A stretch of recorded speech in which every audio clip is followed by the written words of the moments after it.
So many people are walking the surface of this earth with terribly low self-esteem. And the core of that low self-esteem is the feeling of not being valued.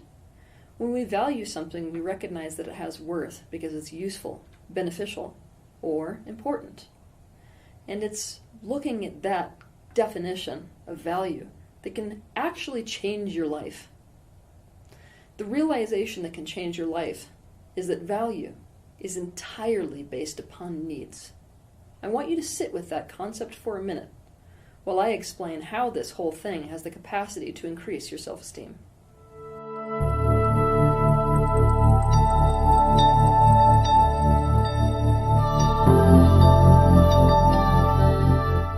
When you were young, unfortunately, you came into an unawakened society.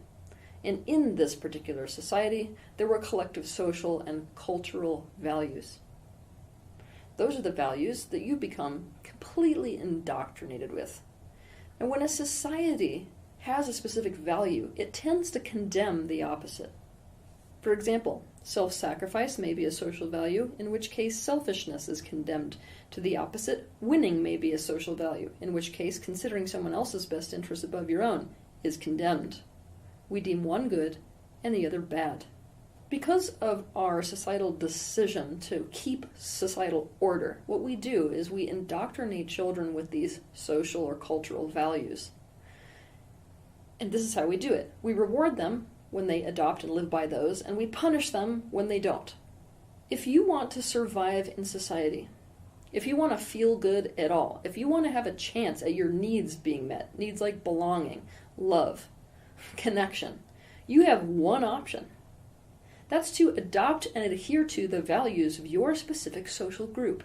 The disapproval and punishment you are met with as a result of not adhering to these societal values is painful enough that you will avoid it in the future at all costs. In response, what you do in order to avoid it in the future is to adopt the social value and make it your own. You make it your own standard for yourself. This is a problem if any of these values become standards that oppose your own truth or your own unique being. For example, let's imagine that a child is born into an artistic community, but this child is more of a scientist. His only way of surviving is to adopt that value of artistry and then use that as a standard for himself, a standard he's going to fall miserably short of over and over and over again. Here's another example. Let's say that you've got a little boy who feels like he's gay, but he is in a Christian society that teaches that it is completely wrong for there to be a romantic or sexual relationship between a man and a man. Now, his only way of surviving in this type of a situation is to adopt that same cultural and social value.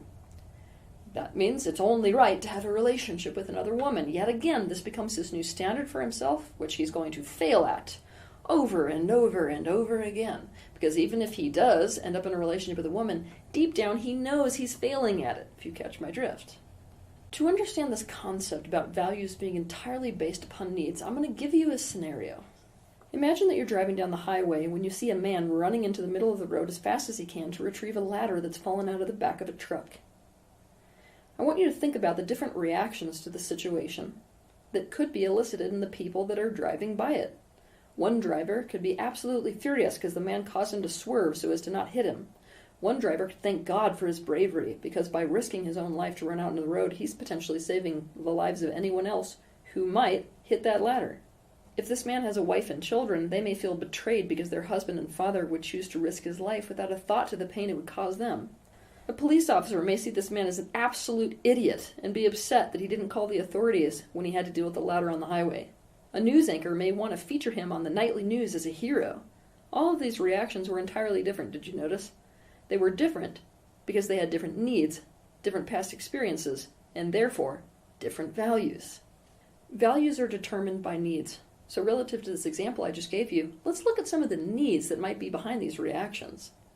If I need to get to work on time, I'm going to value an efficient highway and get really angry at a person who gets in my way. If I need to stay safe, I'm going to value anyone who makes sure the road is a safe place for me to drive. If I need my husband alive, I'm going to value any act that keeps him with me and devalue any act that could take him away.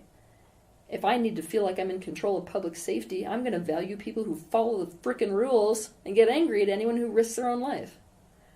If I'm a news anchor who values a really good story because it's really good for my own career, I'm going to value a story about a public hero. Beliefs, rules, and standards are formed because of your needs. So I want you to do the following exercise. Examine your beliefs, rules, and values through the lens of every one of them is created in response to a need of parents, culture, or society at some point in time. Also, beliefs, values, and rules change when needs change. When it comes to the concept of self-worth, the first thing you have to do is to throw the concept of self-worth or worth in general away. Why? Because worth is entirely subjective. It's entirely based on the specific needs and circumstances of a given moment in time. The criteria created to define whether a person has worth is entirely based on the specific society or family that this person's born into. I'll give you 2 examples. The quality of being able to be completely present is useless in a society that values doing. Being gorgeous is absolutely useless in a society where everyone is blind. So it's at this point I'm going to tell you something that I never want you to forget. Perhaps the inborn value, those talents, those aptitudes, those interests, which really could add up to someone seeing you as worthy, or full of worth, I should say, is not what your society, culture, or family needed, wanted, or saw as important or beneficial or useful. Maybe the only reason you lack self-worth is because of the place you were born. For example, if you were born with artistic talents but landed in a family that valued the quality of scholarly intellect above all else, they may not consider your gifts valuable, and therefore you would have received the message that you were not valuable. However, if you would have been born into a family of artists, your gift would have been instantaneously recognized as valuable, and therefore you would have felt as if you were valuable. The sad reality is that you can be born into a society, culture, or family that is incompatible to you because your own innate value is not in alignment with their specific needs and therefore values. I'm going to tell you a story now so you can completely grasp this concept. It's a story that I've told before. Some of you may have heard it, some of you may not have. If not, this is your lucky day. The story starts like this. There's a horse that lives with a car salesman. This horse feels crappy about himself. All day, every day, he gets to watch this car salesman wipe all of these cars in his lot down with a diaper. I mean, hours spent like this. He overhears this man bragging about the fact that this engine is 140 horsepower. And he thinks to himself, gosh, it would take 140 of me to equal 1 of that car. He hears this man brag about how much money he can make on this car, and he realizes, I would sell for a lot less money. So this horse realizes that he's completely worthless. One day, he gets put into a trailer. As this horse is being driven away, he decides that it's finally happened. He's so worthless that they're getting rid of him. But when he's loaded out of this trailer, he sees a man who's standing there with a big grin on his face, super excited to see him. This confuses the horse. In the days to come, this man spends hours brushing him, just like that old car salesman used to do with the cars. He overhears this man bragging about how amazing this horse is because of his great conformation. This man has the need of sailing over these jumps, which a car could never do. And suddenly this horse has a realization that something's worth is entirely dependent upon somebody who has the needs that that thing meets. What the horse realizes is that there's value in everything in this world. It's simply a matter of being in the right place with the right person who will recognize the needs that you're designed to meet. So many of us grew up in households, went to schools, were part of cultures or societies where it's no different than a horse living with a car salesman. But it is just as much BS that just because you're being treated like you're being treated, it means you have no value. As it is BS that just because this car salesman treats the horse like he does, that the horse innately in and of itself has no value to anyone. So it's at this point that you're going to start to do another exercise. You're going to start to look at your parents' needs and at why they have those needs. You're going to see if your innate talents, tendencies, nature, and interests are something that they value. If not, what do they value?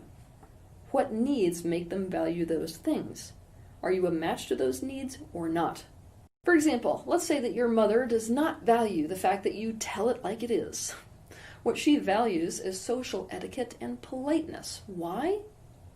Because she really needs to be seen as a good mother. That's her number one need. Now, it's pretty hard to get that need met when you've got a kid who's always telling it like it is. Why?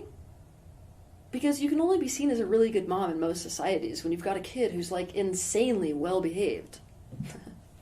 A person who tells the truth or tells it like it is extremely valuable in certain social settings, in certain societies. There are people who would kill for a person like that.